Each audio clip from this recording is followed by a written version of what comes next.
In a world where the lines between the real and the virtual are becoming increasingly blurred, digital identity is transforming into an integral part of our existence. It's not just a collection of social media accounts, it's a holistic image that we create and broadcast in the digital space.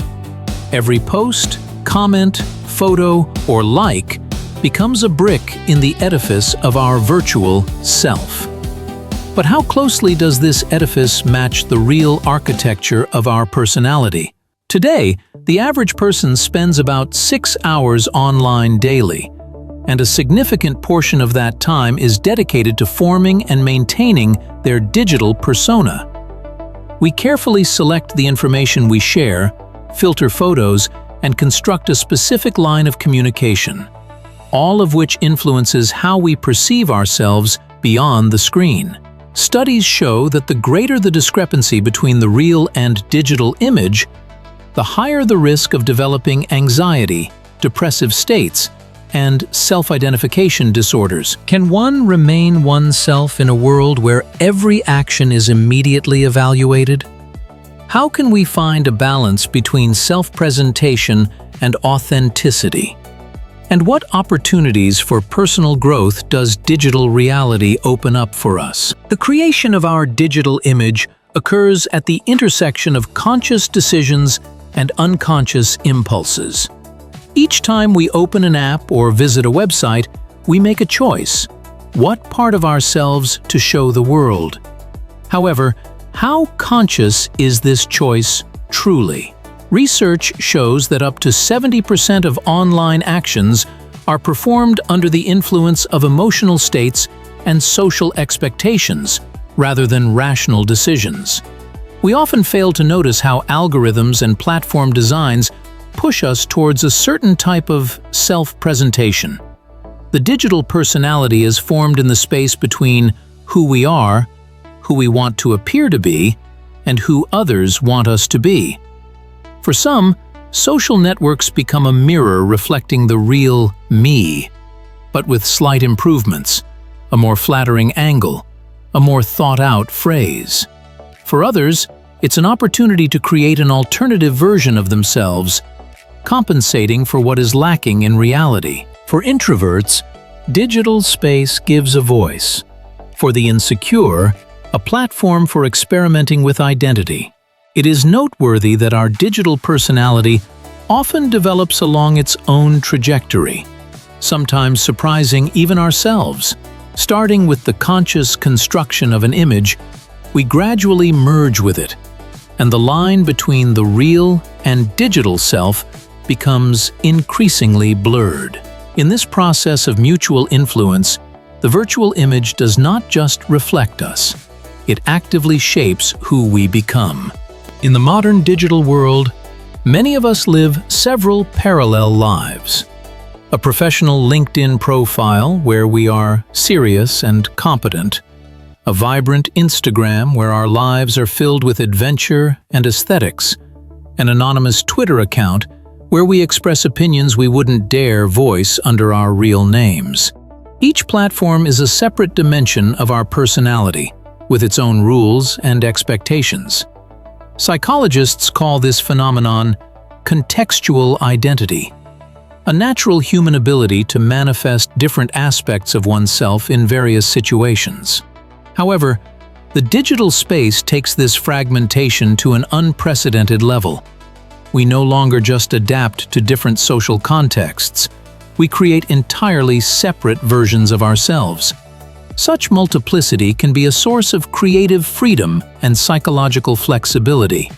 It allows us to explore different facets of our personality, experiment with self-expression, and find communities of like-minded people for each aspect of our interests. For many teenagers and young people, this becomes a way to safely self-discover, an opportunity to try on different identities without irreversible consequences.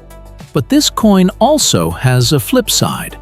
With excessive fragmentation, there is a risk of internal disintegration, a feeling that different parts of the personality exist in isolation from each other, not forming a coherent whole.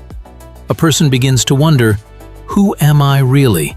The one who shares professional achievements, or the one who anonymously discusses their fears and doubts? Every like, comment, and repost is a small mirror in which we see the reflection of our digital persona.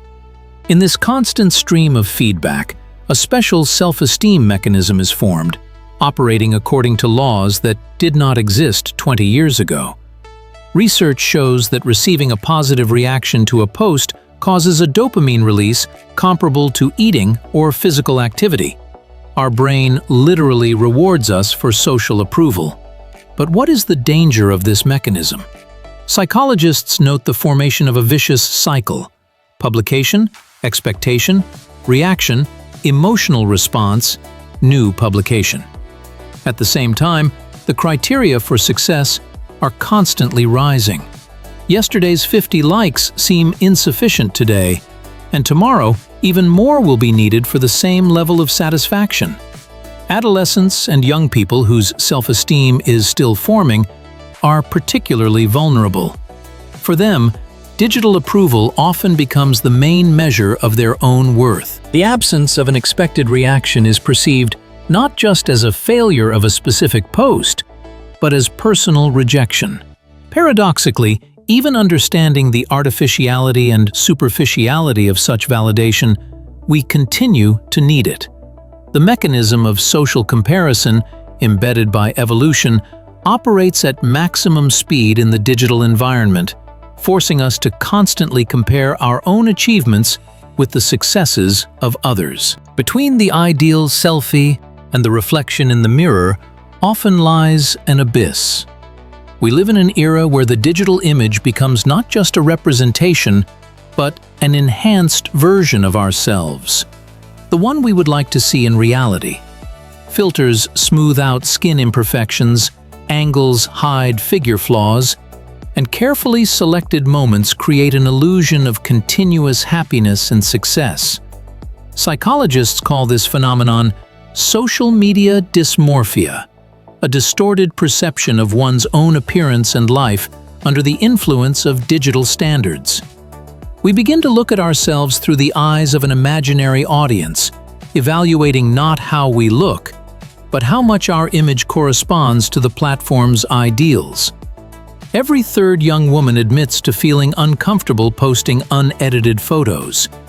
Every fourth man feels the need to display achievements and status symbols, even if reality is far from this image. The gap between the virtual and the real gives rise to a constant feeling of inadequacy. I am not attractive enough, not successful enough, not interesting enough compared to my own digital avatar. Paradoxically, we ourselves create standards that we cannot meet. This internal conflict manifests in an increase in anxiety and depressive states, especially among adolescents and young adults. Studies record a direct link between the intensity of visual social platform use and a decrease in self-acceptance. We find ourselves trapped in our own perfectionism, where every day becomes a continuous performance. The paradox of digital space lies in the fact that we often reveal more about ourselves to strangers online than to loved ones in reality. Behind the computer screen, an illusion of safety arises, creating an effect that psychologists call online disinhibition. The lack of direct contact, anonymity, and distance create a sense of security, prompting us to share our most intimate thoughts, fears, and desires. However, this openness carries serious risks for psychological well-being. Every self-disclosure online leaves a digital footprint that can be used in the most unexpected ways. Studies show that over 60% of users have experienced negative consequences from excessive candor online at least once. Adolescents and young people are especially vulnerable, for whom peer approval is critically important. Cases of cyberbullying, where personal information becomes a weapon for harassment, lead to deep psychological trauma, decreased self-esteem, and even suicidal thoughts. Leaks of confidential data, from intimate photos to private correspondence, are no less destructive. Unlike a verbal insult, which is forgotten over time, digital materials can circulate online for years, constantly bringing a person back to the experienced trauma. Even a seemingly harmless disclosure of information about one's preferences, political views, or life circumstances can lead to unexpected consequences, from targeted manipulation to employment discrimination. Our body does not lie. When we scroll through social media feeds for hours, comparing our reality with the filtered lives of others, the body reacts to this in a very material way. Psychosomatic manifestations of digital stress are not just a metaphor, but a physiological reality confirmed by numerous studies. Tense shoulders, clenched jaws, rapid heartbeat. The body signals that virtual experiences have very real consequences. The mechanism is simple.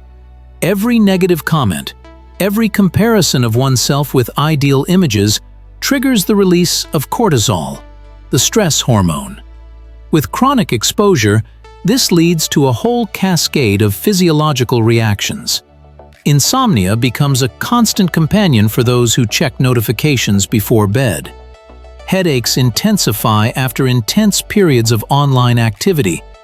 Eating disorders correlate with the frequency of viewing body image-related content. Even skin diseases worsen during periods of digital stress, a phenomenon that dermatologists call psychodermatology. Particularly illustrative is the phenomenon of phantom vibration, the feeling that the phone is vibrating in your pocket when in reality there are no notifications. This indicates the formation of a stable neural connection, a kind of conditioned reflex of the digital age. Our body literally awaits the next dose of dopamine from new likes and messages. When we create and maintain a digital identity that requires constant attention and emotional investment, our nervous system operates in a state of heightened alert. This state of chronic mobilization depletes the body's resources and manifests as chronic fatigue syndrome, decreased immunity, and exacerbation of chronic diseases. Can I be myself online? This question is asked by everyone who has ever thought about their digital presence. In a philosophical sense, authenticity is the correspondence of external manifestations to an internal essence. But is this concept applicable to virtual space, where the environment itself pushes towards performativity? The paradox of digital authenticity lies in the fact that even a sincere desire to be oneself online inevitably passes through filters of self-presentation. We choose which aspects of our personality to show and which to hide, creating a kind of curated version of ourselves. At the same time, the very act of choosing what to publish and what to leave in the shadows is already a form of editing reality.